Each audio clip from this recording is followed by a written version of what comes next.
আসসালামু আলাইকুম। প্রিয় দর্শক, নিশ্চয়ই আপনাদের মনে আছে কদিন আগে বাংলাদেশে নিযুক্ত মার্কিন ভারপ্রাপ্ত রাষ্ট্রদূত ট্রাসি জ্যাকবসন তিনি আমাদের প্রধান বিচারপতি সৈয়দ রিফাত আহমেদ সাহেবের বাসভবনে সৌজন্য সাক্ষাৎ করলেন এবং সেই সাক্ষাৎ বা বৈঠকটি নিয়ে অনেক ধরনের গুঞ্জন চলছে। কি কথা হয়েছে তাদের মধ্যে, এবং আমি নিজেও প্রশ্ন তুলেছিলাম যে সব ধরনের প্রথা ভেঙে কেন প্রধান বিচারপতির বাসভবনে এই ধরনের সৌজন্য সাক্ষাৎ বা বৈঠকটি হলো, কেন তার চেম্বারে নয়। যাই হোক, সেটি নিয়ে নানান ধরনের গুঞ্জন রয়েছে। এই কথাটি এই কারণেই মনে করিয়ে দিলাম যে আগামী 26শে আগস্ট মঙ্গলবার প্রধান বিচারপতি নেতৃত্বাধীন আপিল বিভাগে খুবই গুরুত্বপূর্ণ একটি রায় হওয়ার সম্ভাবনা রয়েছে, যে রায়ের মধ্য দিয়ে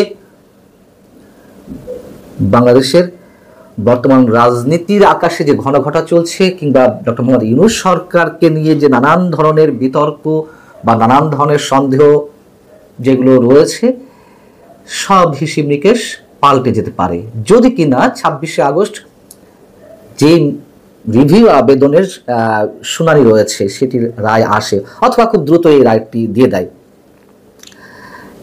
কি রয়েছে 26শে আগস্ট, কোন রিভিউ আবেদনের শুনানি? সেটি হচ্ছে সংবিধানের ত্রয়োদশ সংশোধনী বাতিলের রায়ের রিভিউ আবেদনের শুনানি। আমরা জানি যে বিএনপির পক্ষ থেকে মির্জা ফখরুল ইসলাম আলমগীর তিনি সহ জামাত এবং আরও একটি পক্ষ থেকে, মোট 3 পক্ষ থেকে এই সংশোধনীর রায় বাতিলের রিভিউ আবেদনের শুনানি রিভিউ আবেদন করা হয়েছিল এবং তার শুনানির ডেট রয়েছে 26শে আগস্ট। এখন পঞ্চদশ সংশোধনীর মাধ্যমে তো তত্ত্বাবধায়ক সরকার ব্যবস্থা আবার পুনরায় ফিরে আসার পথ সুগম হয়েছে, পুরোপুরিটা ফিরে এসেছে এমনটি বলা যাবে না। তখন বাধা হয়ে দাঁড়িয়েছে এই রিভিউ আবেদনের বিষয়টি। যদি সেটা অ্যাকসেপ্ট হয়, রায় পক্ষে আসে, তাহলে আর কোনো সমস্যা থাকবে না। এ বিষয়ে কথা বলতে গেলে আমাদের একটু বোঝা দরকার যে তত্ত্বাবধায়ক সরকার ব্যবস্থা বাতিল হয়েছিল কোন কোন ভাবে।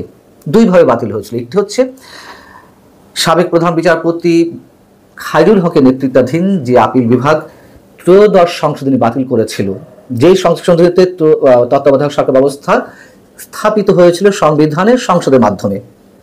তো আদালতের মাধ্যমে একবার বাতিল হলো, আবার বাতিল হলো খুব শক্তভাবে সেই রায়ের আলোকে সংবিধানের পঞ্চদশ সংশোধনীর মাধ্যমে সংসদের দ্বারা। এখন সংসদের দ্বারা যেটি সংশোধনী হয়েছিল সেটি এরই মধ্যে বাতিল হয়ে গেছে, অর্থাৎ তত্ত্বাবধায়ক সরকার ব্যবস্থা খানিকটা ফিরে এসেছে। আর বাধা হয়েছিল এই ত্রয়োদশ সংশোধনী বাতিলের রায়ের যে রিভিউ আবেদন তার শুনানির বিষয়টি, সেটি 26শে আগস্ট হওয়ার কথা। সেটি যদি হয়ে যায়, আগে তো মন্তব্যই করলাম যে তাহলে আর কোনো সমস্যা থাকে না। এখন তত্ত্বাবধায়ক সরকার ব্যবস্থা ফিরবে কিভাবে? বিশেষজ্ঞরা বলছেন যে এটি অটোমেটিক্যালি সংবিধানে ফিরে আসবে। আবার দ্বিমতও রয়েছে যে না, এটি সরকার কর্তৃক মানে নির্বাচিত সরকার কর্তৃক এটি সংসদে আলোচনার মাধ্যমে এই বিষয়টি আসবে। এখন যদি অটোমেটিক্যালি ফিরে আসে, যদি নির্বাচিত সরকার বা নির্বাচিত সংসদের কোনো প্রয়োজন না হয়, তাহলে কি হবে? আমরা জানি যে তত্ত্বাবধায়ক সরকার ব্যবস্থা ছিল তার প্রধান কে হতেন? ইমিডিয়েট পাস্ট বা ইমিডিয়েট রিটায়ার্ড চিফ জাস্টিস, সদ্য অবসরে যাওয়া প্রধান বিচারপতি। তিনি যদি অপারগতা প্রকাশ করেন কোনো কারণে, তাহলে তার আগের সাবেক প্রধান বিচারপতি তত্ত্বাবধায়ক প্রধান হবেন। এইভাবেই বিষয়টি ছিল। আরেকটু মনে করিয়ে দেওয়া দরকার যে 2000 সালে মানে 2001 সালে 111 হওয়ার আগে যে তত্ত্বাবধায়ক সরকার ছিল তার প্রধান কি ছিলেন?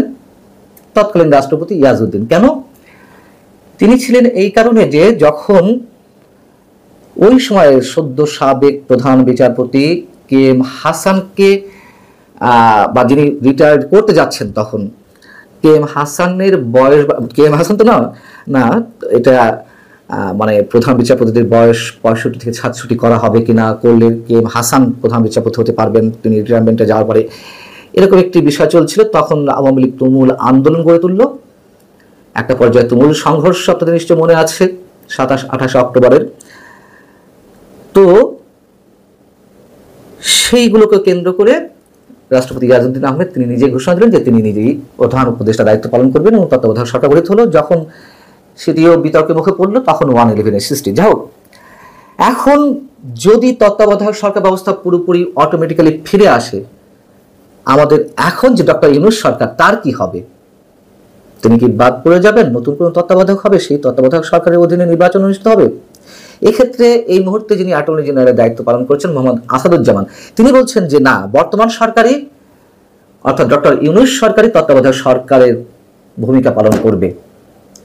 এক্ষেত্রে বিষয়টি সংবিধানের সঙ্গে কোনো ধরনের সাংঘর্ষিক নয়। তিনি উদাহরণ দিয়ে বলছেন, গণমাধ্যমকে বা আন্তর্জাতিক গণমাধ্যম ডয়েচে ভেলেকে একটা ইন্টারভিউতে তিনি বলেছিলেন যে, যেমন ধরুন, যদি একই ব্যক্তি যদি সিভিল মামলা করেন স্থানীয় কোনো আদালতে, তাহলে সেটিকে বলা হয় জেলা জজ, আর যদি তিনি ক্রিমিনাল মামলা করেন তাহলে সেই আদালতই হয়ে যায় দায়রা জজ। এখন এই ধরনের সংজ্ঞা তো আমাদের আসাদুজ্জামান সাহেব দেবেনি, তার কারণ তিনি এই সরকারের অধীনেই নিয়োগপ্রাপ্ত, বা এই সরকার গঠিত হওয়ার আগেই নিয়োগপ্রাপ্ত, সেটি নিয়েও বিতর্ক রয়েছে। যাই হোক, এই সরকার যতদিন থাকবে তার জন্য সুবিধা হয়। এর বাইরে অন্য আইনজীবীরা বলছেন বা সংবিধান বিশেষজ্ঞরা বলছেন যে না, এই সরকার থাকতে পারবে না, যেহেতু বর্তমান যে অন্তর্বর্তী সরকার, এই সরকারের কোনো অস্তিত্বই তো সংবিধানে নেই।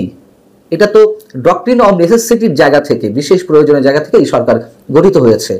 অতএব যদি অটোমেটিক্যালি তত্ত্বাবধায়ক সরকার ফিরে আসে, তাহলে রাষ্ট্রপতি তিনি এর আগে সংবিধানে যেভাবে ছিল সেভাবে সাবেক প্রধান বিচারপতিদের মধ্য থেকে প্রধান উপদেষ্টা নিয়োগ দিবেন। তারা আবার বলছে, যদি বর্তমান সরকারই ধরে নিলাম যে বিতর্কের জায়গা থেকে তত্ত্বাবধায়ক সরকারের ভূমিকা পালন করে, সেক্ষেত্রে তো 90 দিনের মধ্যেই নির্বাচন দিতে হবে। তখন তত্ত্বাবধায়ক সরকার প্রধান হিসেবে বা তত্ত্বাবধায়ক সরকার ব্যবস্থায় 90 দিনের মধ্যে নির্বাচন দিতে হবে, সেই বিধান তো ছিল। যদি কোনো দৈব দুর্বিপাকের ঘটনা না ঘটে, বিশেষ কোনো প্রাকৃতিক দুর্যোগ বা খুব বেশি আনরেস্টের জায়গা, তাহলে প্রশ্ন কি দাঁড়াচ্ছে, ডক্টর মোহাম্মদ ইউনূস সরকার থাকছেন নাকি থাকছে না? ডক্টর মোহাম্মদ ইউনূস সরকার যদি থাকেও, তাহলে তাকে তো ফেব্রুয়ারির আগেই নির্বাচন দিতে হবে। যেহেতু ডক্টর মোহাম্মদ ইউনূস সরকারের নিরপেক্ষতা নিয়ে এই মধ্যে তুমুল বিতর্কের সৃষ্টি হয়েছে, তখন রাজনৈতিক দলগুলো, বিশেষ করে বিএনপির পক্ষ থেকে এই অভিযোগটি তোলার সমূহ সম্ভাবনা রয়েছে বর্তমান সরকারের অধীনে কোনো নির্বাচন নয়। এবং আমি নিজেও বরাবর বলে আসছি যে ডক্টর ইউনূস সরকার নির্বাচন দিতে পারবে না, অথবা তার অধীনে কোনো ধরনের নির্বাচন হবে না, এটি আমার ধারণা। আমি বরাবরই বলে আসছি। আমাদের কয়েকটা দিন অপেক্ষা করতে হবে, এবং 26শে আগস্টের শুনানিতে যে রায় আসবে, প্রথমে যেটি বলছিলাম, তা অনেক কিছুর হিসেব নিকেশ বদলে দিতে পারে। ভালো থাকুন সবাই, আল্লাহ হাফিজ।